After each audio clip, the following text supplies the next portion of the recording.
Hey guys, Joe from Arcane Machine here. Another little lathe followed me home. Little Rockwell 11-inch. I guess if you've been following along with my series, I picked up a Rockwell 11-inch lathe a couple months ago, and there's some kind of issues going on with the shifter. And what the problem is with the other lathe is that to engage different features, you pull a lever out, you just put it into a different drive notch. So for example, this is the direct drive, this is the freewheeling drive. You can go ahead and lock the spindle, then you can go to this last gate hole here, and that will engage the back gears. Well, the other Rockwell, which is in excellent condition, seems like this is all jammed up, which means I have to take this whole headstock apart. And I really wanted to find out how it was supposed to work before I went ahead and disassembled the other lathe, only because it just seemed more logical to do that. So I picked up this lathe. It is functioning. It's got the variable speed drive just like the other lathe. It came with the taper attachment, which is a almost unfindable attachment at this point. You can't find very many parts or accessories for this lathe. It came with a collet nose, or the LOO spindle. There's no collet closer, but I have one with the other machine. And it came with a brand new Bison 3-jaw chuck, which is, like I said, brand new. I think the guy looks like maybe he used it once, if any time at all. The lathe isn't really in great condition. There's some play in this lead screw here. When you move the carriage, for right now it's not doing it, but this whole portion moves back and forth. The bed is okay, it seems. The tailstock is very poor condition. The hand wheel is broke. The nut is missing.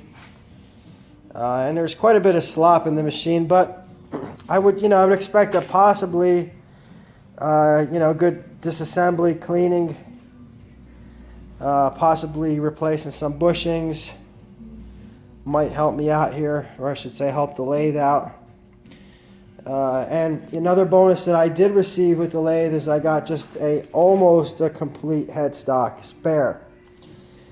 So if there's any parts I need for my first lathe, hopefully I can pull them out and go ahead and swap them.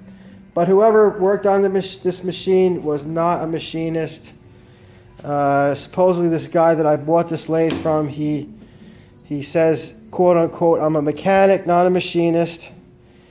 He apparently took 2 lathes and he built 1 lathe out of the both. The way the Rockwells work is there's 2 huge needle bearings here and here, and they're tapered bearings, and that supposedly gives the headstock the rigidity. And there's again another huge bearing back here. So it's a very sturdy machine. I believe it's sturdier than the South Bends, and from what I've read, most of the people agree with me. But if you go ahead and look here where my fingernail is, there's a gap between the bearing and the retainer. I believe there's supposed to be a bushing in there. All these, this is how you adjust it. It's a collar with a thread.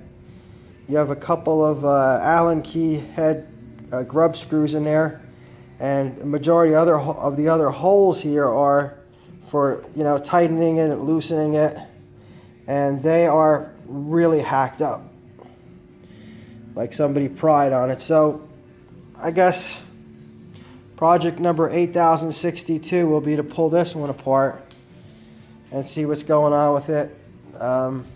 This is the long bed version.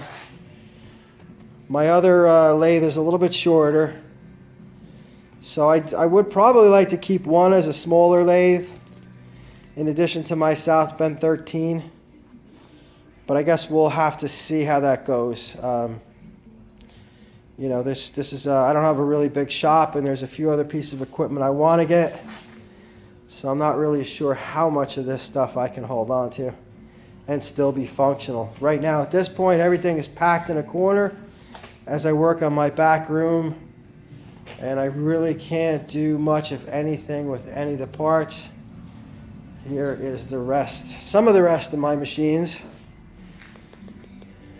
There's quite a bit here. It's all crunched in, and you know, everything is half assembled, which is not a good thing at all. But I gotta say, the new roof is on the building and the sheetrock is done, so I'm down to redoing the gas line and the air lines, and then I could go ahead and paint, do a little spackling, and make everything pretty. And here's that mobile base I was working on last week. I think it came out pretty good. What I'm going to do is I'm going to put heavier bolts in the 4 attachment points, and I'm going to build cups. Obviously the cups won't be attached to anything between the casters, so I'll put maybe some 2 or 3 inch cups, and we'll go ahead and put some big washers under here, and then we'll be able to raise it and lower it and adjust the lathe. So I mean, you know, it's 3/4 Siamese together. It's pretty strong. I think it'll do well. This is what I did to my other South Bend lathe, and it's at least I can roll it around, and excuse me, everything in this shop has to be on wheels until we go ahead and you know, finish everything up, get everything back together. But all the machines need some TLC, and I guess that will be the next step in the plan. I don't know who painted this green, but boy, they did quite a job on it. Sarcastic.